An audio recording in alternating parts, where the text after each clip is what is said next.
Hey there guys, this is Greg from NFG Customs, and tonight I'm spending some time here down on the bench trying to get caught up. I was pretty sick here through January. I had an abscess. I don't know if you ever had one of those, but whew, man, that fucking sucked. Anyway, so I'm working, trying to get caught up on the bench, and I figured, why not take this opportunity to, do a video. So anyway, I'm in the middle of a RIP frame installation. So I figure we can finish that out, and then I have, a resurrection I want to dive into tonight. And I figure we'll go from opening the box straight through, and you guys can kind of see exactly what I do as we kind of work through the process. So anyway, let's get to it. So as you can see here, we have a really gorgeous flea here. And I just took this frame off, and I took the ASA off as well. I haven't done anything. I haven't even aired the gun up yet. The only thing I did do is I did install a new V3 reg on this guy. This is one of the new matte black ones, which really looks fantastic. It's nice to see the parts coming in some different, in a few different finishes. It's just nice because it gives guys more chance to kind of match things and make things look the way they want. So anyway, here we have a brand new RIP frame right here. And let's go ahead and open this up. Now, the whole deal with these things is that we have a hinge frame, and the idea is that it can, you can install it without having to retime the gun. And I've installed a bunch of these, and that really holds true. If you're a fan of hinge frames, this is a great option. They just shoot absolutely just so smooth. They're really great shooters. So what we're gonna do here is get fit the ASA on there. And usually when I line up that ASA, I always want to make sure that it's kind of filling that hole in the back, just like that. I don't know if you can really see, but you don't want to have any sharp edges back there. So you want to have it kind of fill in that hole and not, not have a sharp edge. Let me, I see some,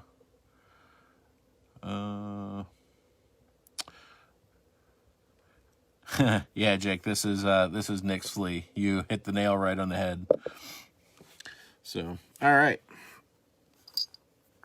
So let's go ahead, and we're going to tighten the set screws on the ASA here. Now, ordinarily, I would put a little bit of Loctite blue on there, but this still has the factory thread locker on there, and it's nice and tight, so I'm really not worried. This is one instance when I do use the Allen keys in the L shape. So this way, just to make sure these are good and snug. Reason being, this is one of the areas of the gun that gets the most amount of, kind of tension on it. Between, the bottle being on there and the fact that this is an impact point, I do like to make sure that those are locked down. So let's go ahead and we'll put our pin in there. And then in the hood, we're going to put the spring and the pin in there. And I'm trying to get it in the hole there. This is like one of the banes of my existence is getting these pins in the holes. I just can't do it. It's rather confounding because Simon does these things and it's like boop right in every time. And I just have to constantly fuck with them. All right, there we go. Got it. All right, so we're going to put our pin back in there. And if I had one thing on my wish list, it would be a set screw or something to kind of hold that pin in place. But they are not designed for the tech. They are designed for the player. So that pin being able to move actually makes this, you know, really smooth. All right, so that seems to work good. Now let's go ahead and let's get our screws ready. And let's go ahead, and what we need to do, we're going to put the, oh, boy, this guy feels dry.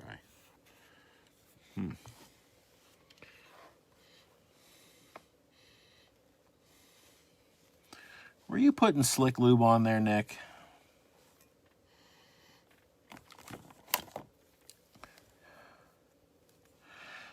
Yeah. So for those of you guys that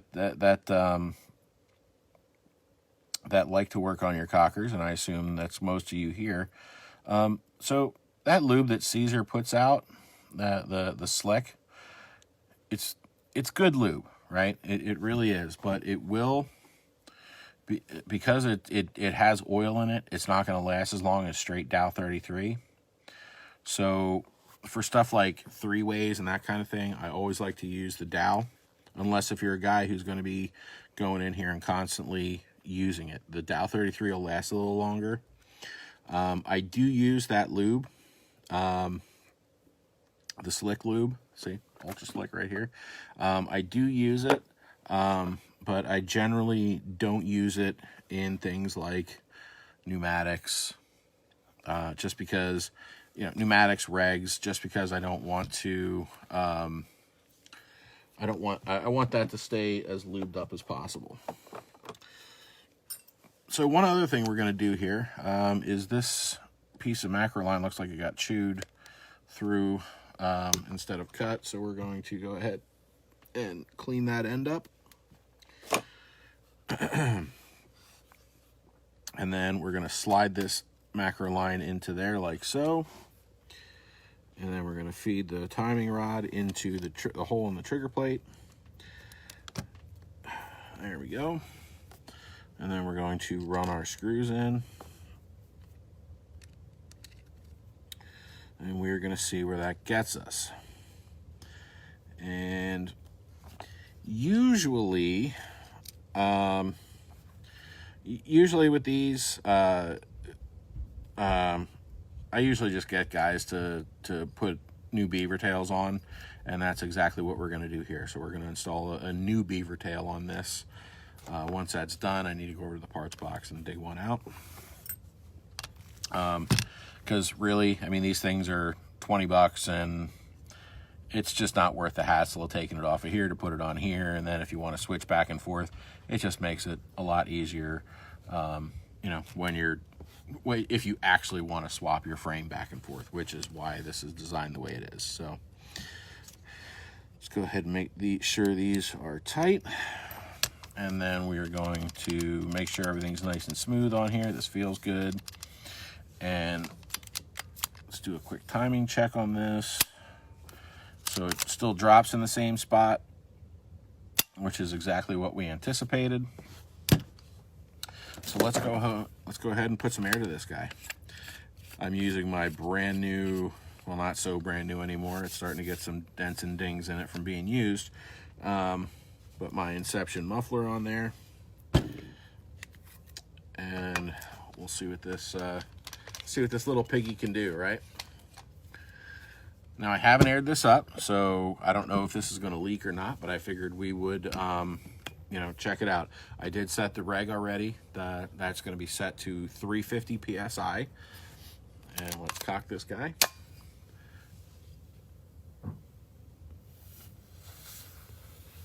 All right, we got a little leak up here. So, looks like the fitting is leaking, so I'll have to take a look at that. But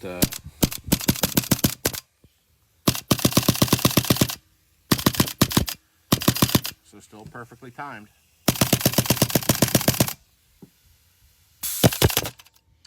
All right. So that is that. That's how to install a RIP frame. Look how much work that was. And then if you want to switch it back, you just undo your screws, move your ASA, or buy another ASA and put it on your other one. But let's dive into this leak here.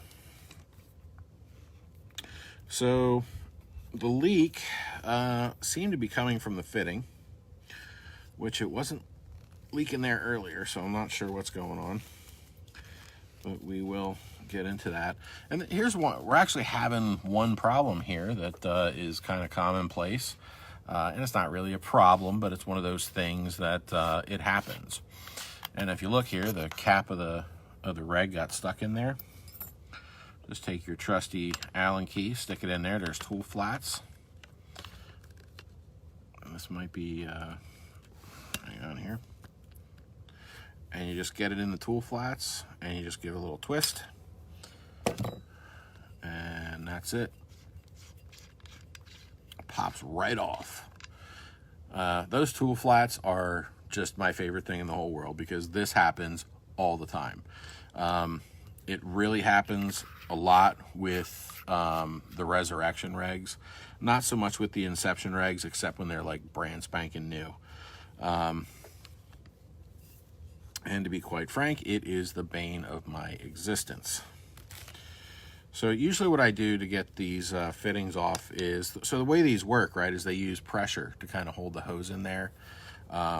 So to relieve that pressure, you need to push in that centerpiece and then pull out, which is always easier said than done. So usually what I do is I use a pair of, there you go. Use a pair of pliers, put it on that collar, and it'll slide right off. All right, so let's set this guy aside over here, and let's take a look and see what's going on here. So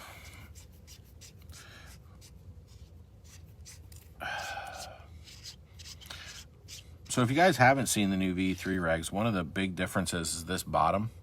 So this bottom now has a kind of a cap built into it, so the set screw can't just pop out. So the first thing we're going to check here is the O-rings in this collar. I just want to make sure that these are good. You know, that they're not damaged at all. Any holes. They look good. And we're going to just put a little bit of fresh lube on there, just to make sure they're nice and good when we put them back, because you can easily slice these if these aren't lubed up. So whenever you take this collar off, make sure you put fresh lube in there. And the other thing we're going to do is we're going to check this guy for tightness. I can never remember what Allen key, this one. So for this, so these, okay, there it is. This was a little loose. So we're going to tighten up this right here, like so. And now when I put these collars on, you don't just shove them. Usually I just kind of get them in there and I gingerly kind of wiggle them and twist them a little bit and get them on there. If you shove it on there, you will cut your O-ring. So don't do that. Don't just shove it on. Be gentle. And we're gonna screw this guy back together. Sorry. You guys are looking at my ugly face instead of what I'm doing here. My apologies. So let's give this guy a wipe, get the extra lube off of there. And then let's check the macro line, make sure that that's clean. And that's a pretty clean cut for the macro line. Let's go ahead, put that on there. And then let's put our reg back on.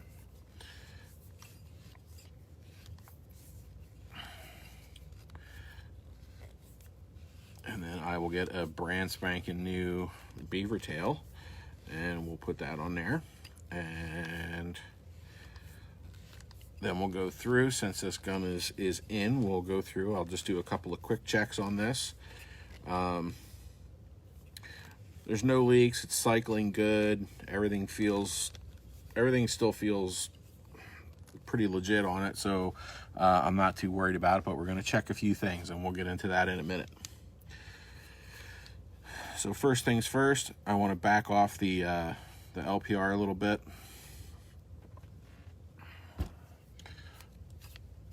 One of the things that I like to get in the habit of is I try not to leave my LPR set. I know that it takes forever for these things to for the springs in these things to kind of like die off from, leaving your LPR dialed in, but it's just one of those things that I've always done and it's never failed me. So let's go ahead, I'll pull the trigger, and we're going to set the LPR. And with these, usually I set them, you want to set them about a quarter turn. So we got it there. It's fairly reliable, so let's go another half turn.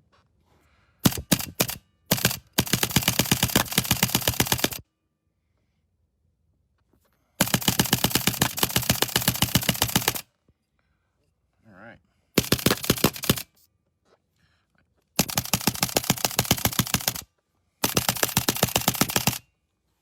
All right, I think our LPR is set, and that feels really good.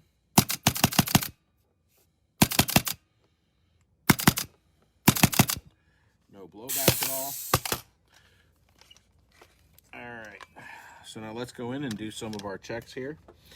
All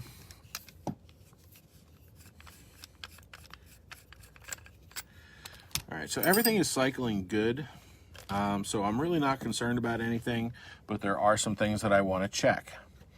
So first thing is we're going to check the LPR, make sure that's in good shape. And one of the things to kind of to check is some of the LPRs have a shim in there and some don't. So if you ever get a problem where you have an LPR and it's not putting out enough oomph, an Inception LPR, you can either get a shim from Inception or you can use a washer. Make sure you use a washer that has a pretty big hole in the center, but you can just drop that in there to provide a little bit more spring tension. I haven't seen that very often lately, but there was a batch, I guess, back in like July, August time frame, where there was where you needed to do that little trick, and it wasn't consistent. It happened every once in a while, but I think that might be a precursor to this batch of LPRs. So all right, so that's nice and clean in there now. It had a little bit of old grease in there, so we'll put some nice fresh grease on there. Now down inside here, there's another little valve in there, and that requires service but doesn't really require it that often. There's one little tiny O-ring in there, and if you're pretty religious about putting oil in the ASA of the gun, then you're not going to have to really worry about it. So we're going to put our spring in there, and then we're going to put our LPR cap back on there, and we're going to reset the LPR. And I, of course, remember how many turns it is. Next thing we're going to do is we're going to check the RAM. Now this thing is running good, okay, but we're going to take an opportunity to check it. Now there's a quick way to check it, right? So you take a pair of pliers and you pinch it, and you give it a pull, and if it goes right back to where it was, then you have good suction going that way, and then you do the same thing the other way.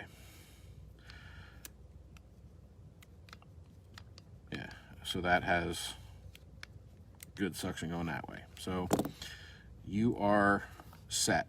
Now if that crept at all or it didn't feel tight, I would have taken this, I would have taken this assembly apart and I would have replaced the O-ring.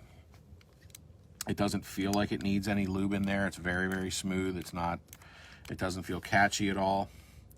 but just because it's Nick's gun, we'll take it apart further and we'll show you how to do that.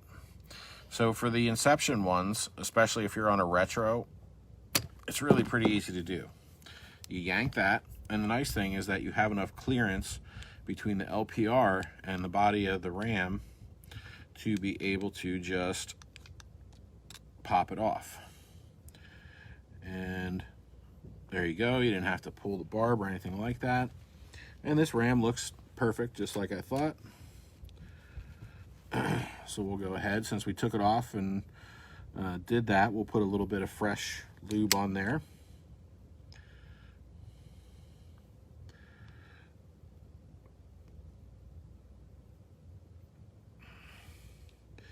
And one of the things you really want to avoid doing is don't put tons and tons and tons of lube on there, okay? You need a little bit, not a lot. That's even probably a little bit too much. But you don't want to have too much lube, because that can actually hurt the performance of the ram as well.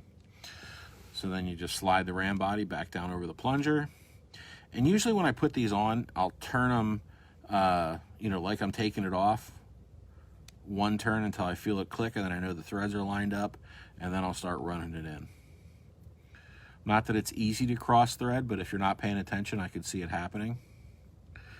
And while we're on the subject of rams, you see how much movement is in this ram? Like this thing is not locked down. That's how you want these. You want these rams to float a little bit.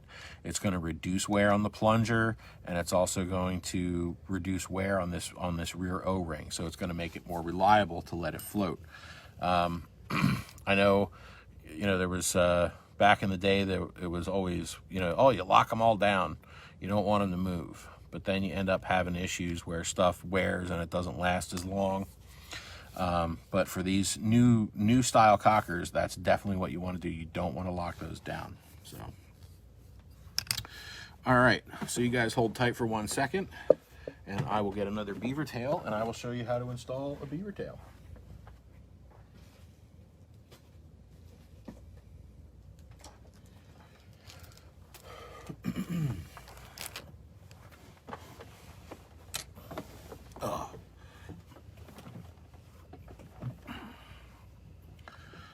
All right, so here we have a brand new beaver tail right out of the bag here.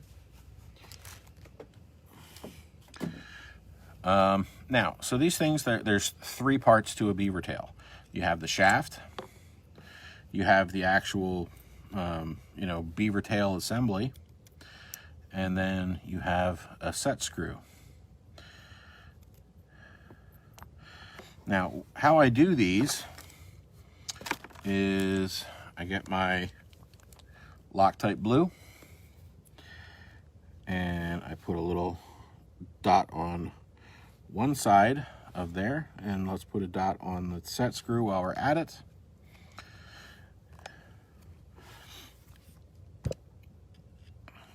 And then I just run this guy in, and I get it finger tight. Make sure the gun's not cocked, because that makes life difficult. And then once that's finger tight, we're going to put another little dollop on the shaft on the other end that's exposed. Oh boy, that was a lot. A little too much. And we're going to thread on the beaver tail. And this can get a little tricky. So if you're not paying attention, you can cross thread these. So just make sure you're paying attention when you install them.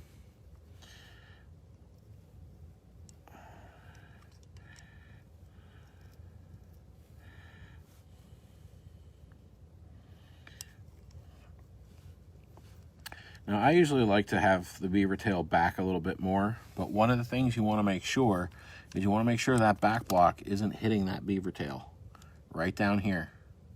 That's where it happens, is right here at the bottom, okay? So I'll get to that point where I have it set in a spot that I like. I know that the cocking block, or the back block, isn't going to hit it. And I'm going to start my screw here. This is really kind of, it's more difficult to do when you're trying to do it and show people on the video. But you get your screw started, and then I set it at like 7 o'clock, right? At a bit of an angle. I get that set screw where it's, you know, pretty tight. And then I take my Allen key, and then I just use my Allen key to tighten everything up. And then I line it right up. And there you go. That's how to install an Inception beaver tail. I usually don't wrench these in really far, okay?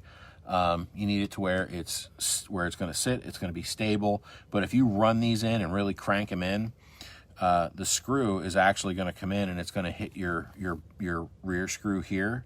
So when you're switching your frame out, you can just really make it very, very difficult on yourself. So you want to make sure that you're not running this in too far where you're hitting that screw, and you'll know because it'll get really hard to turn.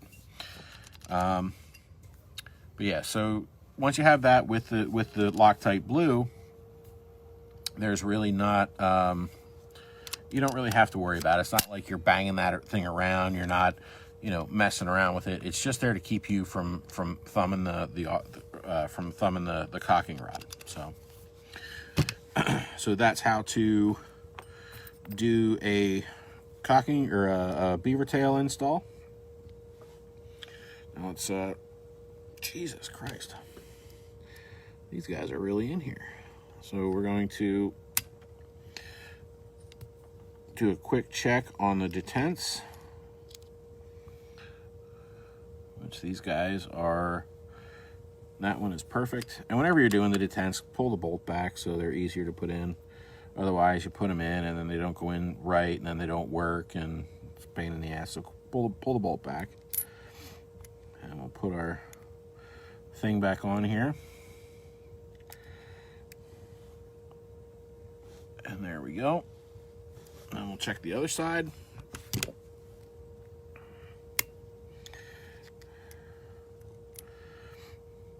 And this is another thing that some people do get a little crazy with is the detent covers. They really wrench down on them. And if you're concerned about them falling off in a game, these detents are good, still practically brand new. If you're really concerned about the detent coming off during a game, just use a little VC3. You don't need to really wrench down on these things. So this stuff, VC3, if you don't have it in your toolbox, you're wrong. You should be using that. You should be using that in a lot of different places. So the nice thing about VC3 is that it's a thread locker, but it's reusable. So rather than setting hard like a Loctite, it stays somewhat soft. So it sticks on the threads, and it's more of a sticky thing than it is, you know, a hard locking type glue type thing. So, all right. So that is that. Let's take a quick peek at the bolts. Bolts in good shape. Bolt O-rings are in good shape. Yeah, everything looks tip top. So. But I assume this is probably a pretty new gun. So, but now it's really gonna wail. So let's take a quick couple seconds. I'll see if there's any questions here. No, John. So with that beaver tail in the way, it's not in the way of chronoing the marker, and here is why. So if you look in there, you can see there's 4 holes around the center hole that the cocking rod goes in. When you're chronoing this marker, you're going to use a 1/8 Allen key in one of those outside holes to turn your IVG in or out. So that makes it much easier to chrono the gun, to fine tune. So You don't have to remove the cocking rod. You don't have to have a 3/16 Allen key. You just have a 1/8, and you can use that to dial it up and out. So, all right, so let's, since we got into the pneumatics, let's test this guy one more time and make sure we didn't inadvertently slice an O-ring or screw something up.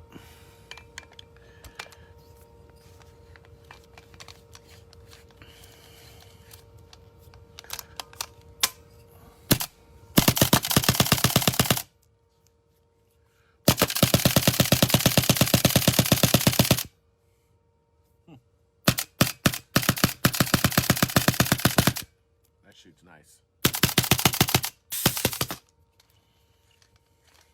You know what else we might do tonight? I actually have to replace the cup seal in my green cocker. So we might do that tonight too. We'll see. We'll see how long it takes to do.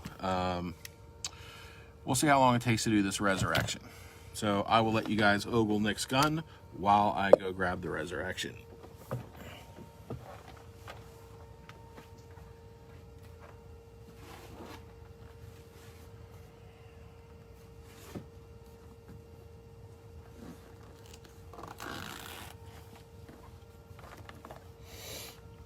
All right, so we'll put Nick's gun up here in the case, and boom, we got our box.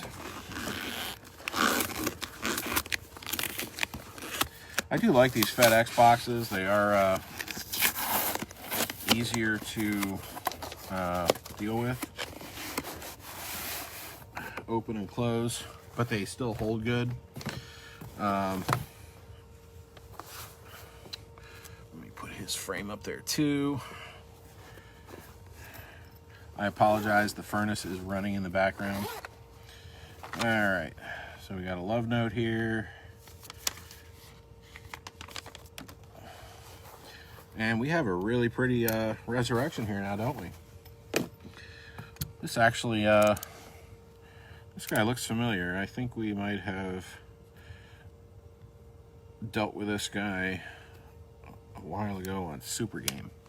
So some of the things we're going to check first with this is I want to feel, is this thing smooth? And it's not. This feels really kind of rough. So we're going to have to figure out what the problem is with that.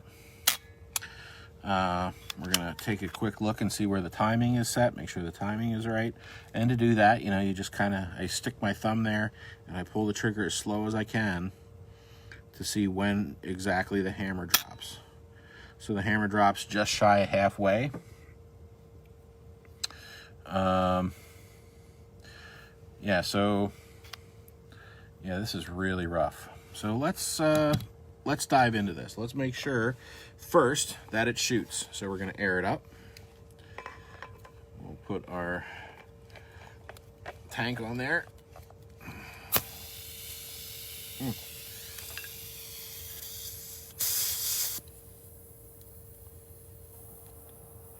So the ASA is leaking. Not sure what's up with that.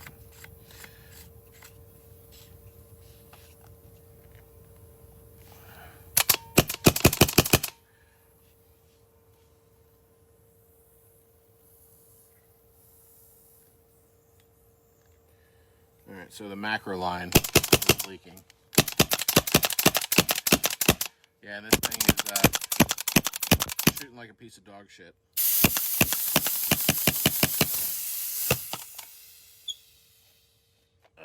So let's undog shit it. Okay, so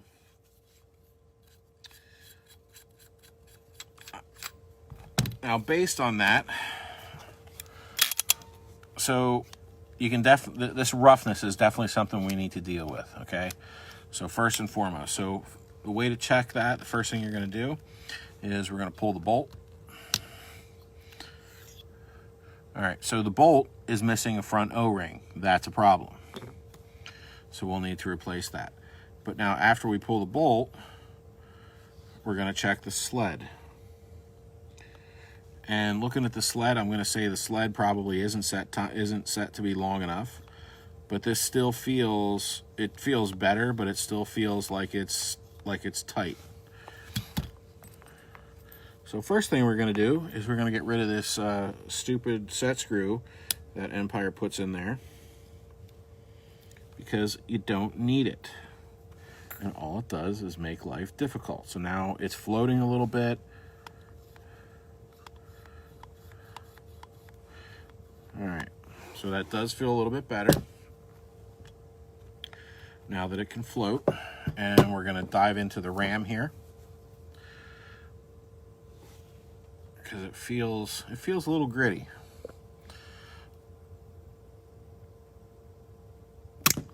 And if you're a guy who works on cockers a lot, invest in a set of these pliers. These are great for pulling macro line.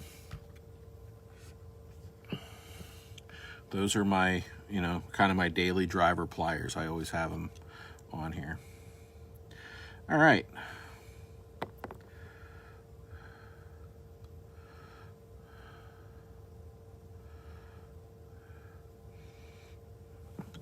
All right, so if you look at that, that's like grime and gunk, which appear to be coming from the O-rings. And from the smell of it, somebody was using a lot of oil in there. I mean, that really smells like oily, like more so than like Gold Cup or some sort of a paintball oil. It smells like 3-in-1 oil. So we're going to clean that off.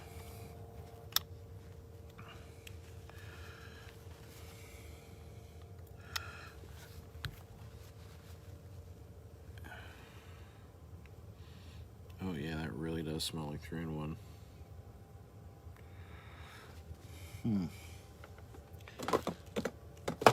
Yeah, you don't want to use 3-in-1 oil ever on your paintball gun, ever. That type of oil is not very good for O-rings. And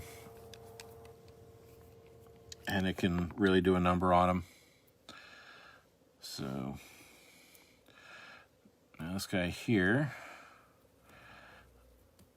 there was some of that red thread locker that they put on from the factory in there. So that was really kind of, that might have been causing part of the problem. Maybe there was chunks of that because it was loose, kind of flopping around in there. So maybe that was causing some of that grittiness. Let's put some fresh lube on here. Let's put some fresh Dow 33 on here. And let's see if that helps clean this up a little bit. The O-ring doesn't look bad. I mean, it seemed like it had decent suction. So we'll put the ram body back on. There we go. And we'll put our thing back on there. And that really cleaned up that stroke. That feels pretty good now. It feels new, so it still feels like it's a new gun, but it doesn't feel like it's, it doesn't feel as crappy. So, next thing we're going to do is we're going to get an O-ring on this bolt. And let's see what I got.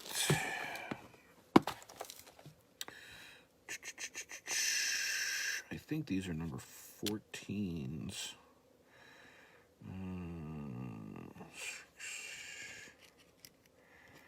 They're 14s or 15s. I can never remember which.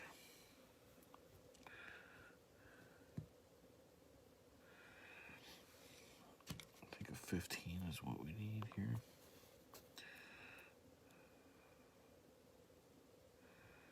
I feel like the 15 is a little bit too big.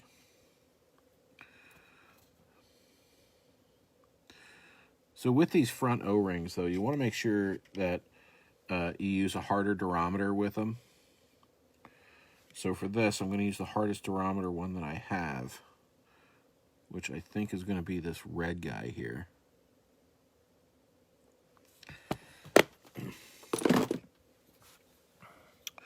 So we'll go ahead, we'll put some of that. And earlier we were talking about the slick lube. So this is one application where I do use the slick lube. And make sure you shake it up before you use it. And you want to be especially careful. You just want to get this right on the O-ring. All right. And then wipe the excess off. And just for giggles, we'll do the other two O-rings.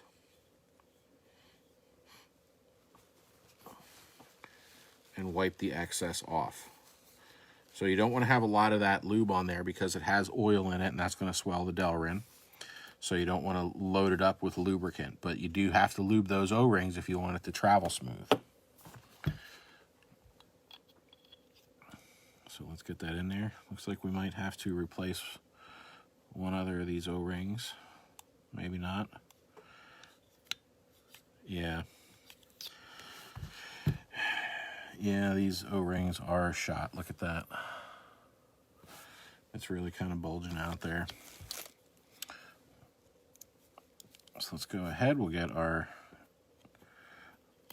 pick and we'll pop these guys off of here. Now, when I get O-rings that are that bad, just throw them out. I know paintballers love to try and like save and conserve and do all that kind of thing, and there's a time to do it and there's a time not to do it.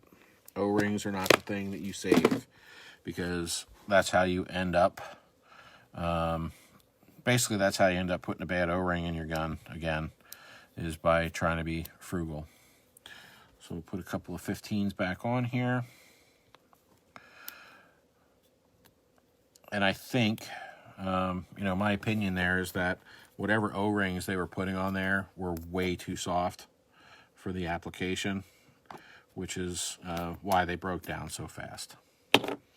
So we'll put a little bit of lube back on here again, lube these guys up,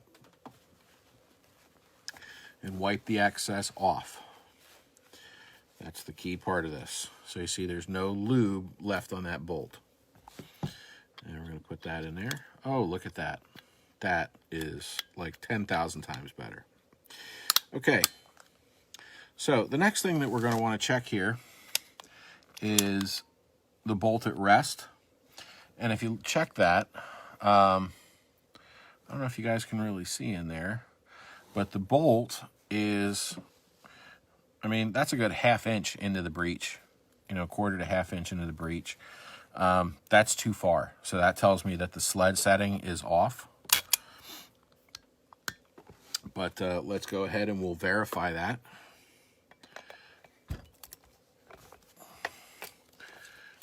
And then we're going to have to deal with this ASA issue too. So,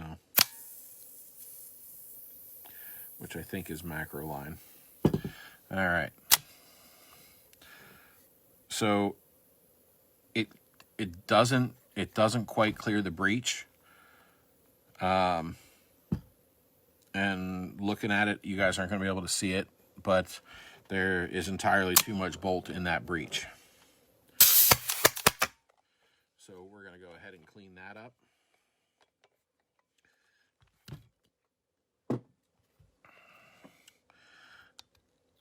So to do this, we're going to pull the bolt, and back here there's a set screw in the back of the sled. We're going to loosen that set screw like so, and I usually back it out a little bit until I can really see it. And then what we're going to do is we are going to just back out this cocking, or the pump arm, a little bit. And this can get a little tricky sometimes, just getting the angle and not scratching the gun, but you have to be careful.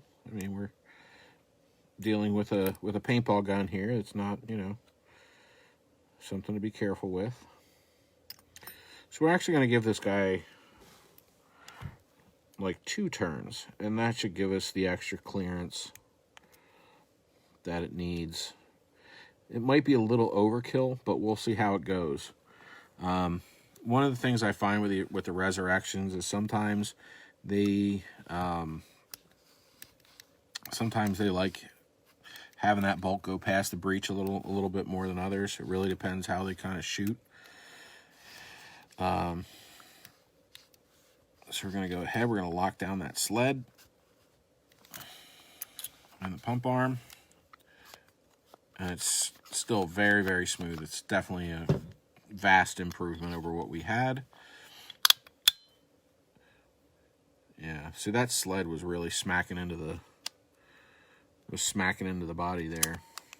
And now, because when you set that sled, you want to make sure there's always going to be a little gap there. And depending on the bolt that you use and you know, the hammer that you use, that is the width there is going to change. So if we put an Inception hammer in there, that gap would be larger because this needs to come back further, because on an Inception hammer, it's milled back a little bit and it moves the cocking point back. So that's really kind of an important thing to do. So since we don't have this guy aired up at the moment, let's go ahead and we'll deal with the reg.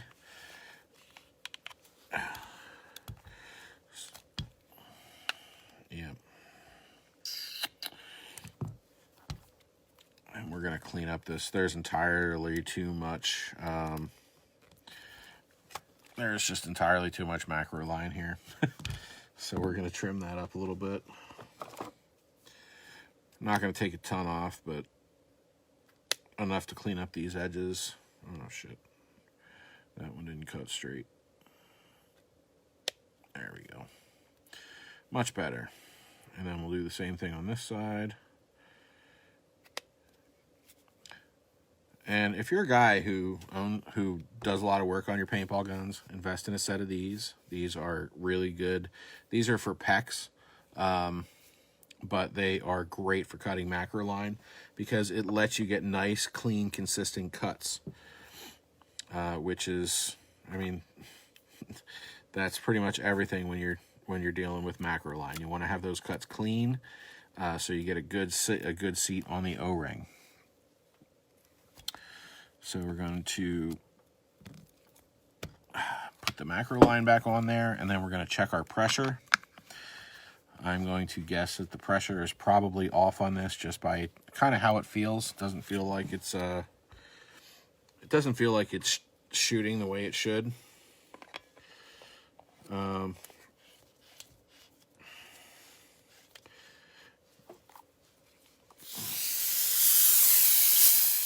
how do you like that? The Empire ASA is so great, it like airs up when you it airs up before you even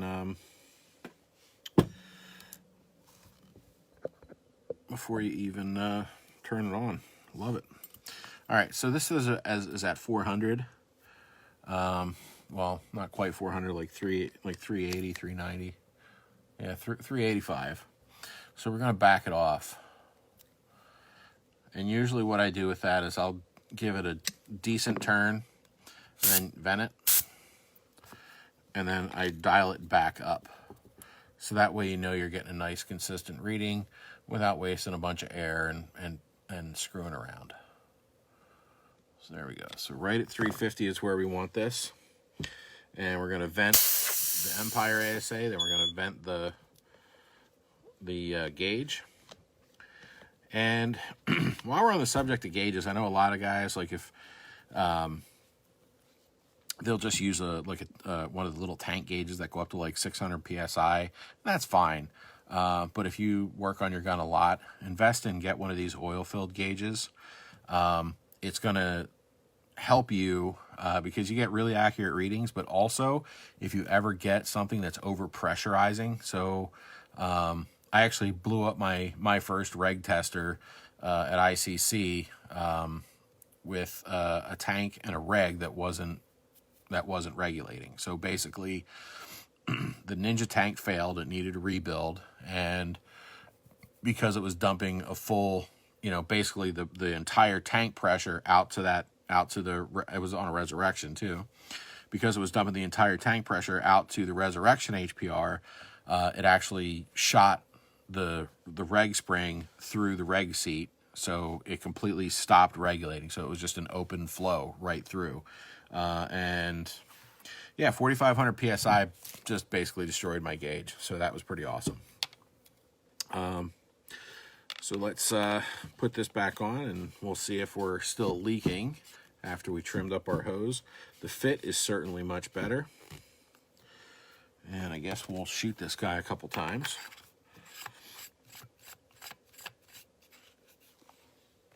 All right. Cock it first.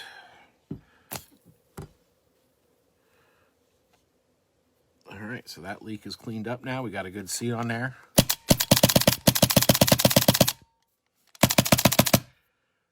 Ooh, this is nice.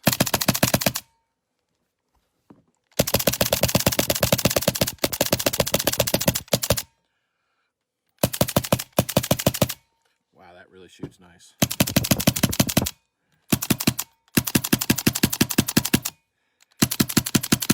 That really shoots nice. Holy shit. All right. One other thing we're going to check while we got it here. Wow.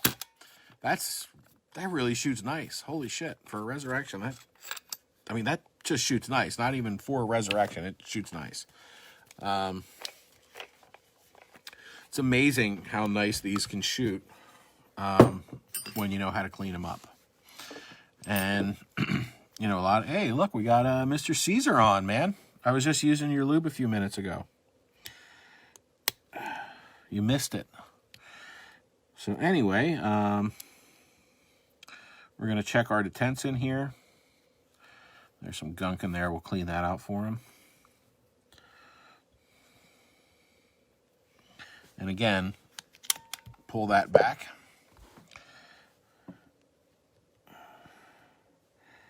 And we'll put our detent back in there. Cover it back up. One really worthwhile upgrade to get for a resurrection, if you have one, is you want to get the Inception hammer, and then also get the invest in the detent covers. They're a little spendy at $40, but they definitely, these things do have a tendency to crack. And I noticed the newer Empire guns, they really tend to crack. And that can cause all sorts of problems. You'll get double feeds and everything else. It's just because it's not holding the detent the way it should. So it just doesn't work the way it should. So let's clean this guy up. Got some paint in there. Looks like he chopped one, but he didn't have hardly any on the other side, so I don't know what happened there. This detent looks good. We'll put that back in there. And then we will put this cover back on there like so.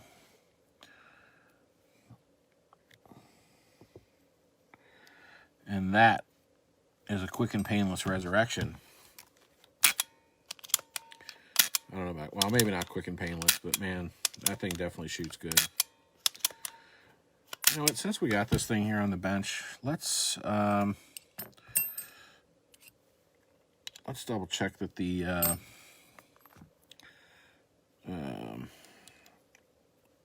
three-way, let's make sure that doesn't need to be lubed.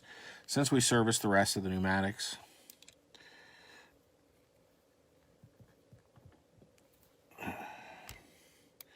and you know what, we'll just for due diligence, we'll check the LPR too, even though it really seems to be doing good. You can definitely tell I'm a cocker tech because it's like, oh man, it's running great, let's take it apart again. Let's find something else that's not broken that we need to fix, because that's, you know, what we do.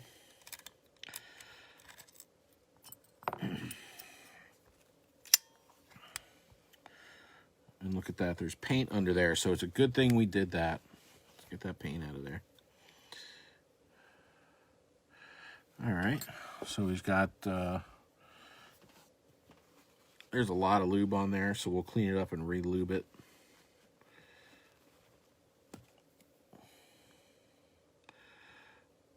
And this is how I do a three-way. I just give it a little little tiny bit there, and then I just roll the O-ring in there. Just like that. It works a little bit better on the Inception ones than the Empire ones, but it's all good. The 3-way is one of those things that if you have too much in there, it's not really going to hurt anything because it will vent it out and it's not going to gum anything up. But I mean, obviously, like anything, you can definitely have too much lube in there. And we'll put our screws back in here. Sorry if you guys can't see.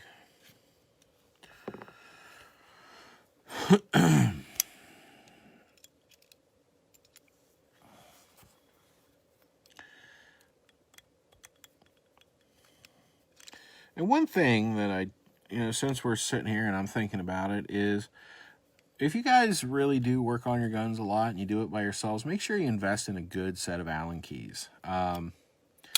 So I always have 2 sets. I always have the El Cheapo set from Harbor Freight, but then I also have my good sets of Bondus. I have like 4 or 5 sets of Bondus between metric and standard. And you can't beat the Bondus Allen keys. I mean, there's some that are nicer, a little bit more expensive, but I mean, the Bondus are great. They have a lifetime warranty. But the one thing that you can't really beat is that they are true to size. So you don't have to worry about stripping your bolts out. You don't really have to, like, I've never had a Bondus snap. I've had them bend, but never snap. The cheaper ones from Harbor Freight, they break. But those are generally the ones that I use when I have to, if there's something that's really stuck on there and I'm trying to get it cleared out, that's the one that I use. Yeah, so you want to make sure that you're invest in a good set of Allen keys if you're going to be working on your guns a lot. That's because you don't really want to be stripping out your bolts and everything else. This thing actually has paint in the LPR. I'm not sure how that happened, but I'm not crazy. You can see it right there. So we'll clean that out. Good thing we checked that, huh?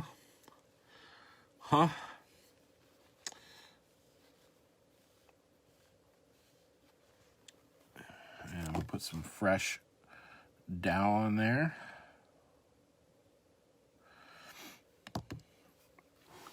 And again, we're working in pneumatics, so, I want to use that. I want to use the Dow lube in there because that's going to hold up. And put the LPR back in there. All right. So Resurrection is done. And this thing is shooting really good. I'll chrono it tomorrow and make sure that it's chronoing the way that it should. But yeah, this guy seems to be in good shape. All right. So that did not take as long as I thought. So let me go get my valve. Let me go get my valve piece, and then my cup seal, and then I will show you how to do that.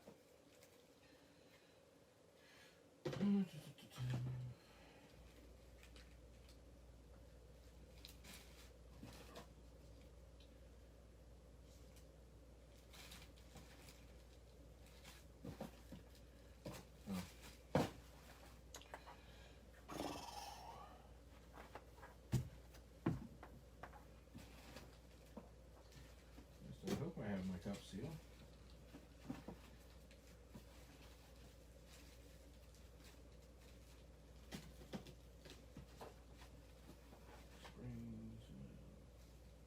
Bolts.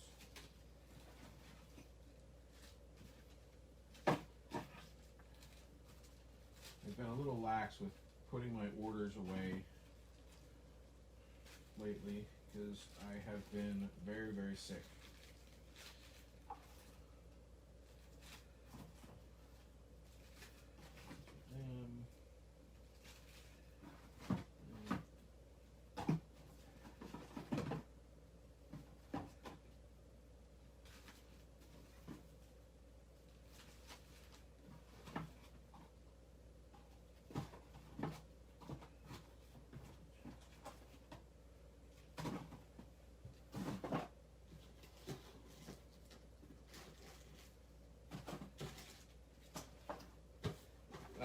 I'm looking in completely the wrong box.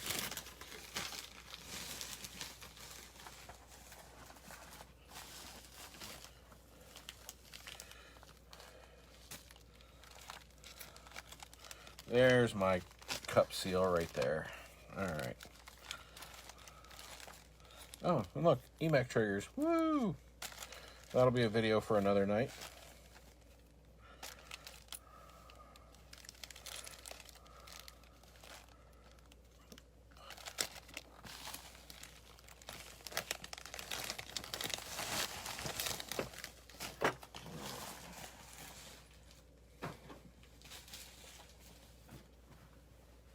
All right. Sorry about that. I should have been more prepared, but I really wasn't planning on doing a video. All right. So this guy here. So this is my gun, and the cup seal on the valve doesn't want to work. Doesn't want to seal up for me.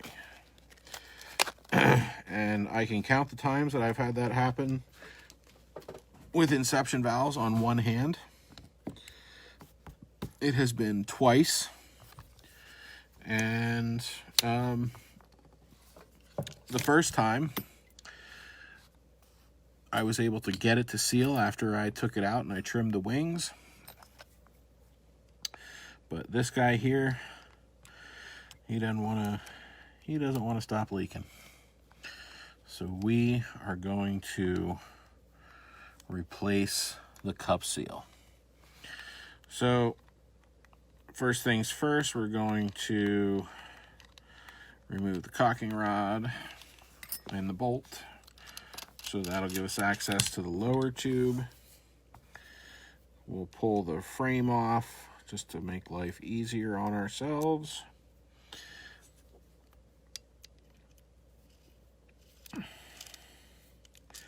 And this is the prototype of the new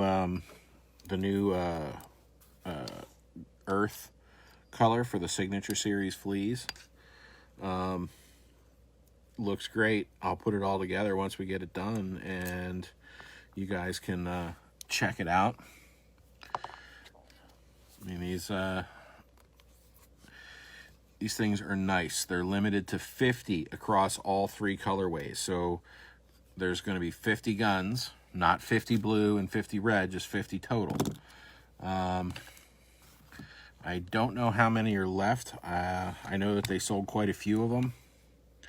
So if you want one, probably not a good idea to wait much longer.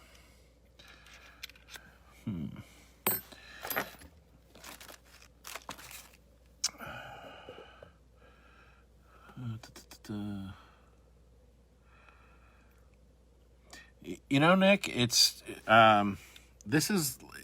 looks more limey and bright than it really is. This green is actually, it's like a dark, like a hunter green. It really looks phenomenal. I'm not really a huge fan of lime green, but I love green. And oh yeah, before I do this, we're going to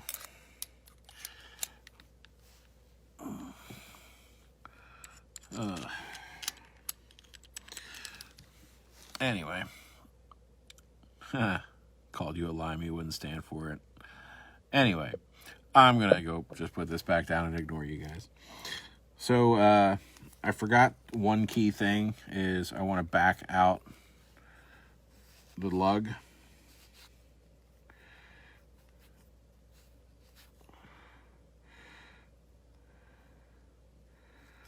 So this is about 3 1/4 turns to back the lug out.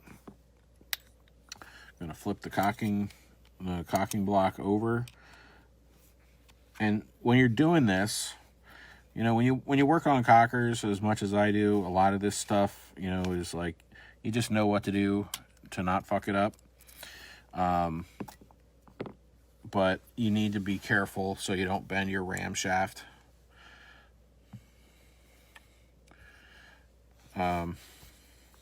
When you're doing it this way. the right way would be to take off the back block so that it's not in your way. But what can I say? I'm a rebel. All right, so we're going to undo our valve retainer screw.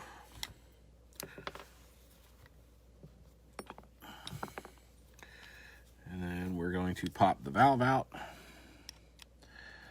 And usually when I do this, I apologize, sorry, I'm a little off, a little ass akimbo here. So I use an O-ring, or not an O-ring, an Allen key, and I just kind of drag it down.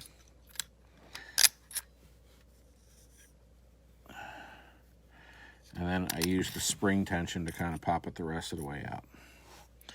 So there we go. That's our valve right there. So we're going to set the gun aside over here. And confound it, I can't figure out why this thing will not seal. I mean, it looks like it should be perfectly fine. There's no damage to it. Everything looks exactly how it should. The valve face isn't like screwed up at all. I mean, this is a brand new valve, so I'm not sure why it's doing that. But honestly, I mean, after the hundreds of valves that I've installed and used, and if I get one that doesn't work the way it should, it doesn't really hurt my head too much. Put that O-ring back on there. So there's this O-ring on the back of the valve stem.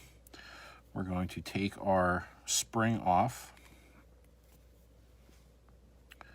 And one thing with these springs, like the guys like to yank and pull, you just want to give a twist and it'll come right off. And same thing when you're putting it on. Like, you don't shove it on, you just give a little twist and it'll slide right on there.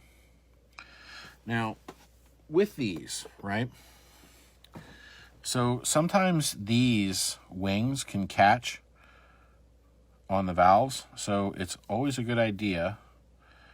You just trim just a little bit off of the end.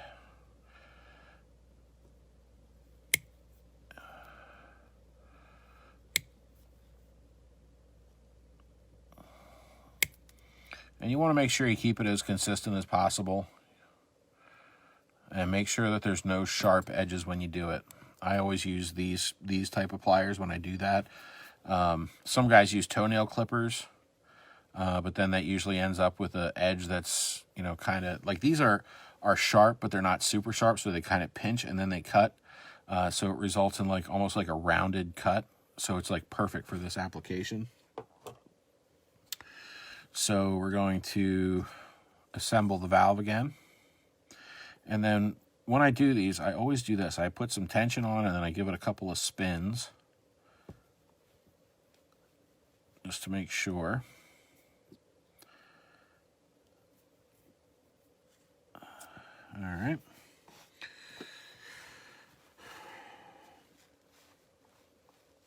We're going to clean the valve off. We'll put some fresh lube on there. Put the sharp little thing away so I don't stab myself with it.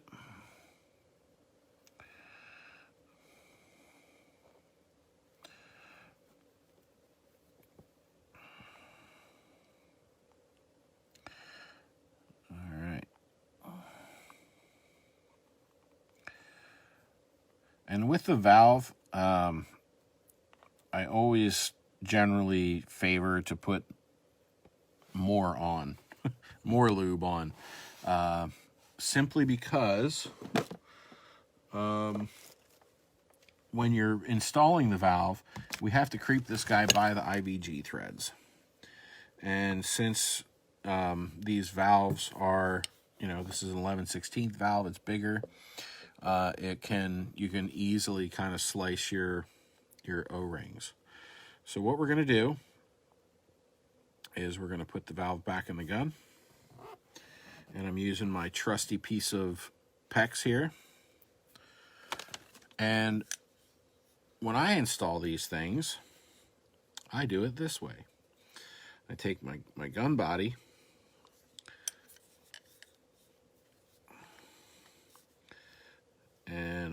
slide it down over the valve. And I'm not jamming, I'm wiggling.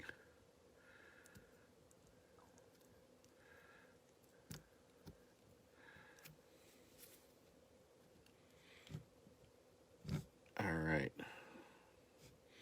So I got past the threads there, and we are good to go. Our valve is in the right place. So we're going to put the valve in position, make sure that it's right. And then we're going to take our valve retainer, and I need to put some VC3 on this because I forgetted the last time I done doed it.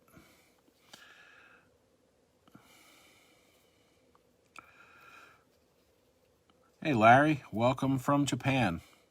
No, you actually should lube that one a little bit. It's not going to hurt anything, but if you don't lube it, it's really not that big of a deal, because one of the things that you should be doing with your autocockers is you periodically run oil through your through the ASA, and when you do that, that's going to put enough oil on that O-ring that you don't really have to worry about it.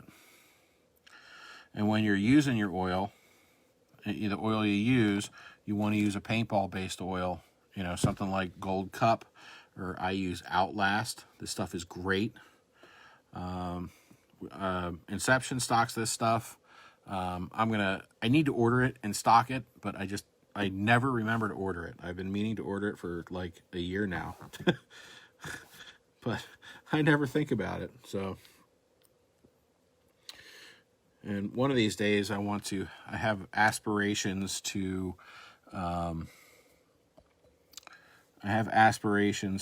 put together a, like a cocker toolbox of my favorite tools, so that you guys can purchase exactly what I use, in one foul swoop.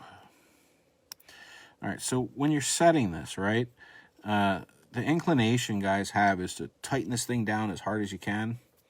Don't do that. That's not the right way. You want to get it in there, and this should actually end up being flush, or close to flush with the body, because when you're dealing with the 11/16 valve, it's a bigger valve. And if you think about this, we're going to pretend this is a valve, and if you put in too much pressure, you're going to push this up toward the top of the tube, and it'll actually lift the O-rings away from the bottom, and you'll get a leak across the bottom of the valve. If you don't have it tight enough, it's the exact opposite. You need to get it just right. Now that just right, there's a pretty decent amount of just rightness in there, but you want to make sure that you're not over tightening it and causing yourself problems. All right, the best paint for Inception, honestly, I generally use I'll use Valken Graffiti. I'll use Empire, the Marbleizer, that kind of a thing. You can really use almost whatever paint you want. I would shy away from the really, really brittle tournament paint. So just because that stuff is really designed for, like the electros that are running at 140, 150 PSI, like a Lux or something like that. So I wouldn't use something with that fragile of a shell.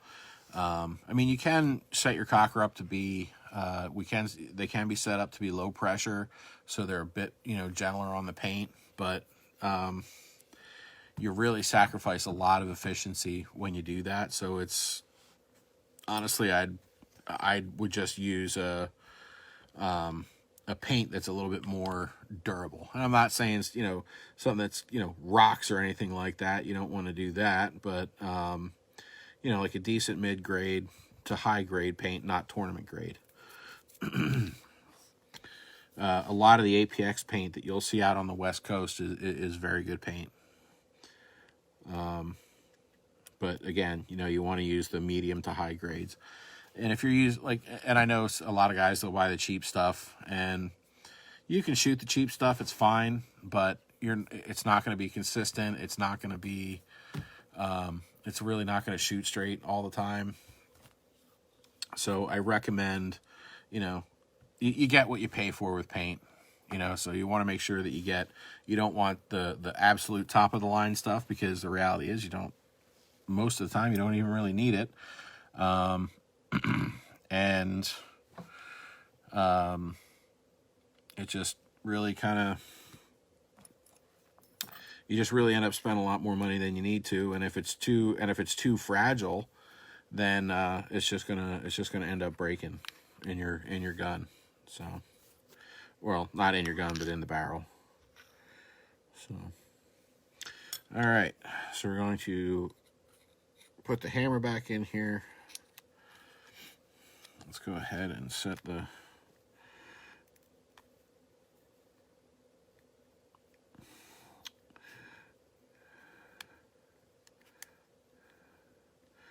I think I had this like 3 1/4, something like that.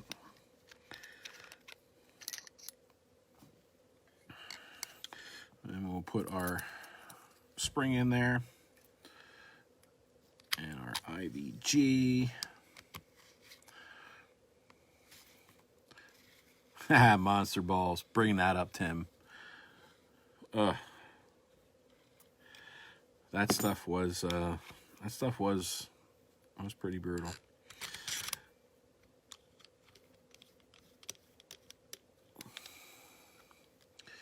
All right.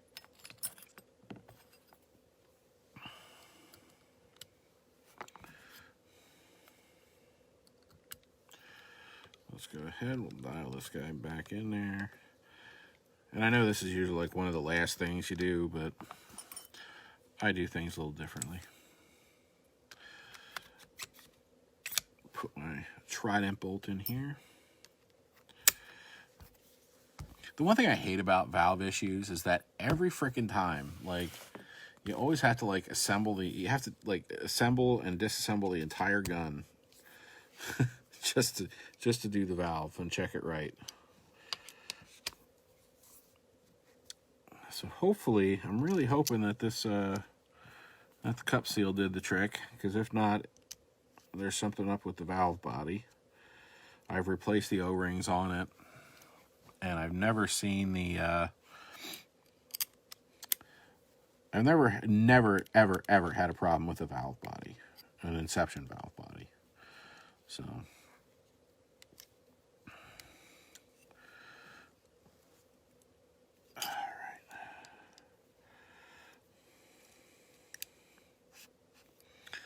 all right.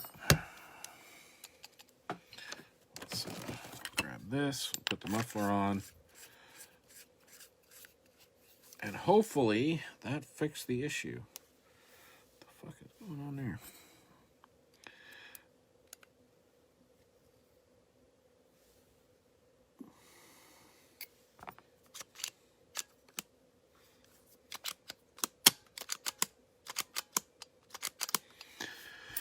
Well, I didn't set my hammer right. Give that an extra little bit there.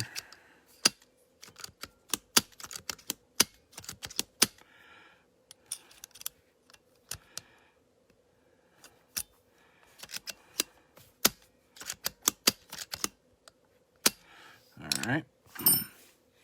So let's air it up and see if that fixed it. Hopefully it did, because I don't feel like ripping this thing apart again. I'm like a never say die guy with parts, so like I'll just keep at something and trying to make it work. All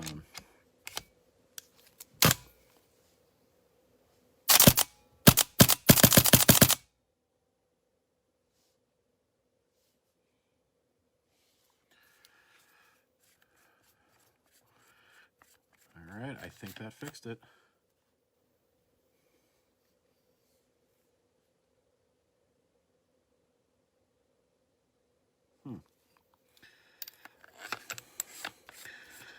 still has a tiny, tiny, tiny leak. So, not sure what that is about, but it's, maybe it just needs to be broken in. Yeah, there, it quit. Yeah, I can't hear it anymore. It's good now.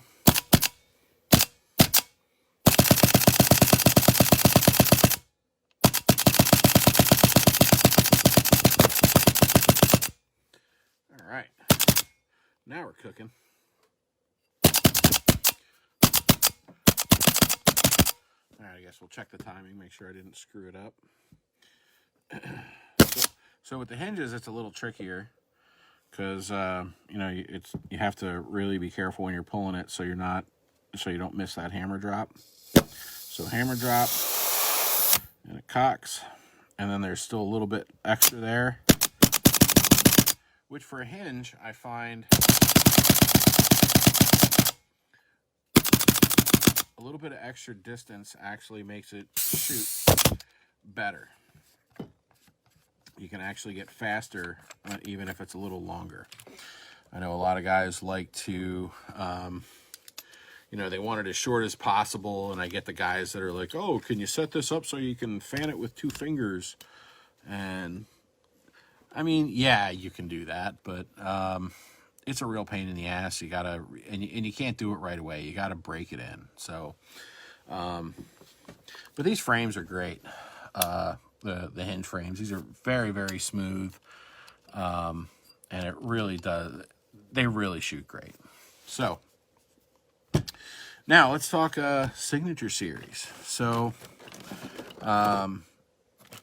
Simon decided to do a signature series, which the flea that's his baby. Like, that's the design that he really kind of put in. You know, he really kind of that's like his signature design, right? And he decided to do a signature series, and this is the prototype of the green. And this is a really, really nice, it's a black to like a hunter, almost like a hunter green to black again. Really sharp looking, has a couple of you know, a couple of gloss accents on there which look great. And yeah, this thing, I really like this gun. This really is a beautiful gun. But anyway, so when you get this, if you buy one of these are 1640, and they come in this.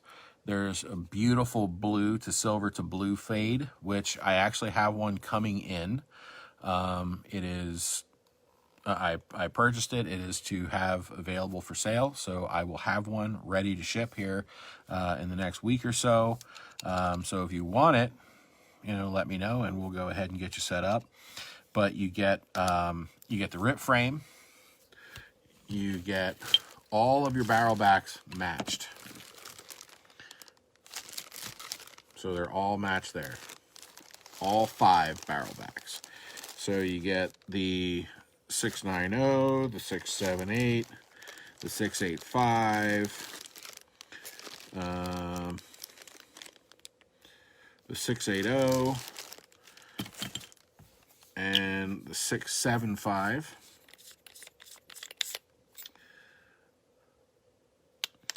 And then you also get 2 matched fronts with it. So you get 2 of these. And the fade is on the barrel, so it's like a legit match. It's not, you know, they're not just like throwing a matte black front in there. The tips are matched. And then you get a case. And on the case, Simon is going to sign it. And he'll, you know, put a little love note on there, like, hey, love your flea or whatever. But anyway, we got them. So we have these guns. We are taking pre-orders. And just like everything else, we take trades. We have financing available. We do layaways. So help us help you get into your gun, your dream gun.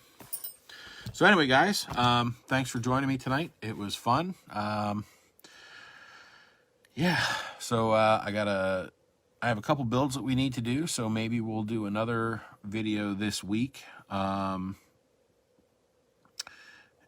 yeah, I will talk to y'all soon. Thanks for joining me. Have a great night.